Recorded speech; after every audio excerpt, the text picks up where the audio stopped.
Hello అండి. Welcome back to our channel మన తెలుగు హరివిల్లు.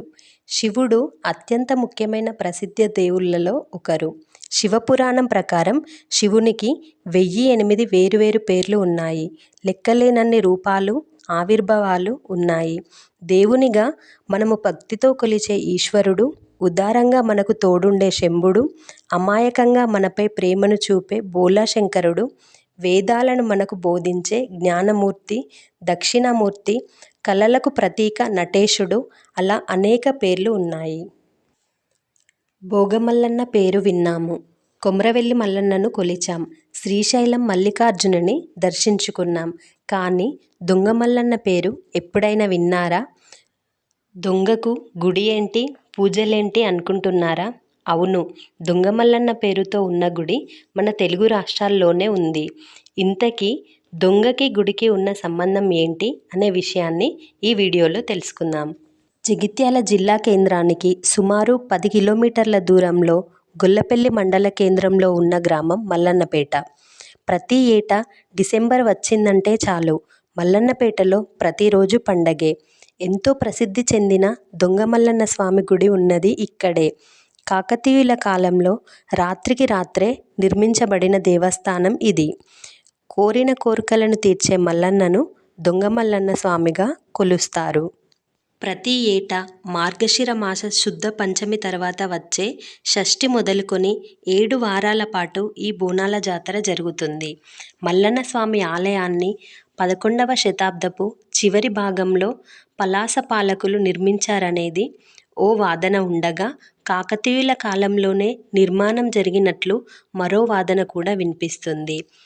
15-16వ శతాబ్దంలో వెలమదొరలు, తంబీరులు ఈ ఆలయాన్ని నిర్మించినట్లు ఆధారాలు ఉన్నాయి. అయితే ఈ స్వామికి దొంగ మల్లన్న అనే పేరు రావడానికి ఓ కథ ప్రచారంలో ఉంది. కొన్ని సంవత్సరాల క్రితం పలాస పాలకులకు చెందిన కొన్ని ఆవులు చోరీకి గురయ్యాయట. ఈ విషయం రాజుకు తెలియడంతో దొరికిపోతామని భావించిన దొంగలు మల్లికార్జున స్వామి విగ్రహం వద్దకు వెళ్ళి తమను కాపాడితే గుడి కట్టిస్తామని మొక్కుకున్నారట.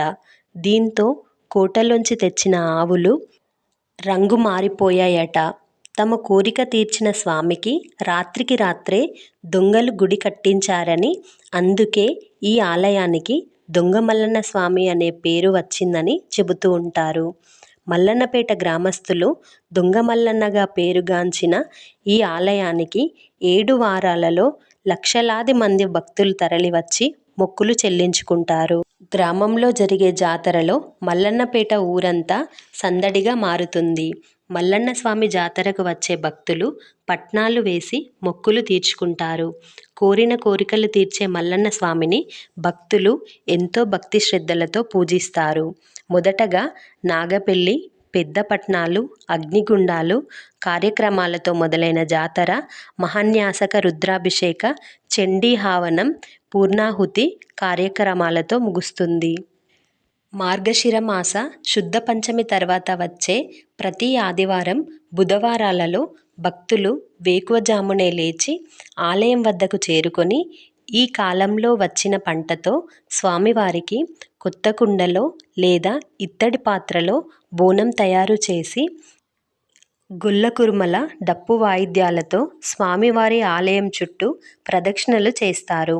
అనంతరం స్వామివారికి వారు చేసిన పరమాన్నాన్ని నైవేద్యంగా సమర్పిస్తారు.